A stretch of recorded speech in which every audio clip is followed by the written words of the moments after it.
Hey kids, um, I'm offshore, obviously. I'm in my little storage thing. It's a little tiny little like 6x8 container. This is a chemical tank. It's full of chemicals to develop film. This is actually our dark room. It's got the little red lights back there that we turn on when we develop film, but I don't do that much. I'm sorry it's kind of loud in here. I know there's a hum because the AC unit's running. But you know what? I can turn that off because it's not going to get real hot now. It'll take a while anyway. There we go. That's probably better. So I thought we'd read a little bit.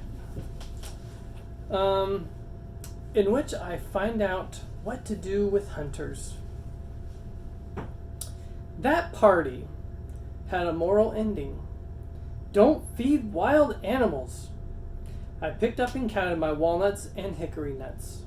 I decided that I would not only would I live until spring, but that I still had more nuts than all the squirrels on Gribley's, including flying squirrels. In early November, I was awakened one morning by a shot from a rifle. The hunting season had begun. I had forgotten all about that. To hide from a swarm of hunters was truly going to be a trick. They would be behind every tree and on every hill and dale. They would be shooting at everything that moved. And here I was, in deerskin pants and a dirty brown sweater, looking like a deer. I decided, like the animals, to stay holed up in the first day of the season. I whittled a fork and finished my rabbit skin winter underwear. I cracked a lot of walnuts. The second day of the hunting season, I stuck my head out the door and decided my yard was messy. I picked it up so that it looked like a forest floor. The third day of the hunting season, some men came in and camped by the gorge. I tried to steal down the other side of the mountain to the north stream, found another camp of hunters there, and went back to my tree. By the end of the week, both Frightful and I were in need of exercise. Gunshots were still snapping around the mountain. I decided to go see Miss Turner at the library. About an hour later, I wrote this. I got as far as the edge of the hemlock grove when a shot went off practically at my elbow. I didn't have Frightful's jesses in my hands, and she took off at the blast. I climbed a tree. There was a hunter, so close to me he could have bitten me, but apparently he was busy watching his deer. I was able to get up into the high branches without being seen. First, I looked around for Frightful. I couldn't see her anywhere. I wanted to whistle for her, but I didn't think I should. I sat still and looked and wondered if she'd gone home. I watched the hunter track his deer. The deer was still running. From where I was, I could see it plainly. Going toward the old Gribley farm site, quietly I climbed higher and watched. Then, of all things, it jumped the stone fence and fell dead. I thought I would stay in the tree until the hunter quartered his kill and dragged it out to the road. Oh, then it occurred to me that he wasn't going to find that deer. He was going off at an angle, and from what I could see, the deer had dropped in a big bank of dry ferns and would be hard to find. It got to be nerve-wracking at this point. I could see my new jacket lying in the ferns and the hunters looking for it. I closed my eyes and mentally steered him to the left. Then good old Frightful, she winged down the mountain and was sitting in a sapling maple not far from the deer.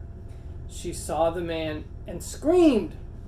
He looked in her direction. Heavens knows what he thought she was, but he turned and started toward her. She rustled her wings, climbed into the sky, and disappeared over my head. I did want to whistle for her, but feared for my deer, myself, and her.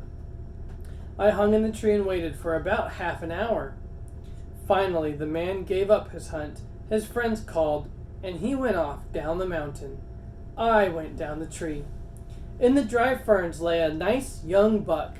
I covered it carefully with some of the stones from the fence and more ferns and rushed home. I whistled, and down from the top of my own hemlock came Frightful. I got a piece of birch bark to write all this on, so I wouldn't get too anxious and go for the deer too soon. We will wait until dark to go get our dinner and my new jacket. I am beginning to think that I'll have all the deer hide and venison I can use. There must be other lost game on this mountain. I got the deer after dark, and I was quite right. Before the season was over, I got 2 more deer in the same way. However, with the first deer to work on, the rest of the season passed quickly. I had lots of scraping and preparing to do. My complaint was that I did not dare light a fire and cook the wonderful meat. I was afraid of being spotted. I ate smoked venison, nut meats, and hawthorn berries. Hawthorn berries taste a bit like apples. They are smaller and drier than apples. They also have big seeds in them. The hawthorn bush is easy to tell because it has big, red, shiny thorns on it. Each day the shooting lessened as the hunters left the hills and went home. As they cleared out, Frightful and I were freer and freer to roam. The air temperature was now cold enough to preserve the venison, so I didn't smoke the last 2 deer.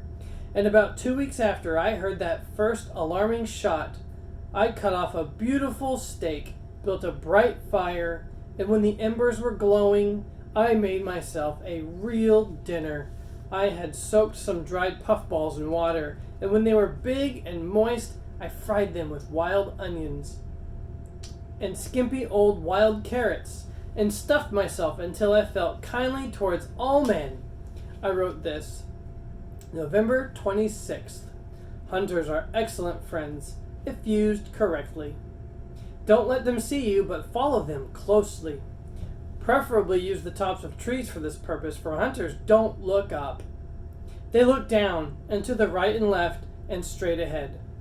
So if you stay in the trees, you can not only see what they shoot, but where it falls. And if you are extremely careful, you can sometimes get to it before they do, and hide it.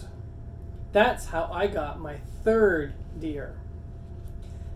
I had a little more trouble tanning these hides because the water in my oak stump kept freezing at night. It was getting cold.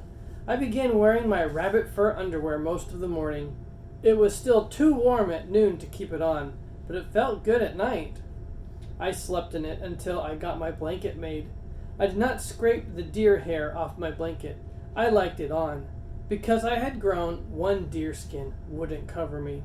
I sewed part of another one to it. The 3rd hide I made into a jacket. I just cut a rectangle with a hole in it for my head and sewed on straight, wide sleeves. I put enormous pockets all over it, using every scrap I had, including the pouches I had made last summer. It looked like a cross between a Russian military blouse and a carpenter's apron, but it was warm, roomy, and I thought handsome. And here's a picture. There he is in his new deerskin jacket with Frightful.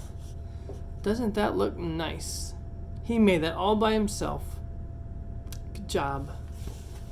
And that's the end of the chapter. Good night. I love you.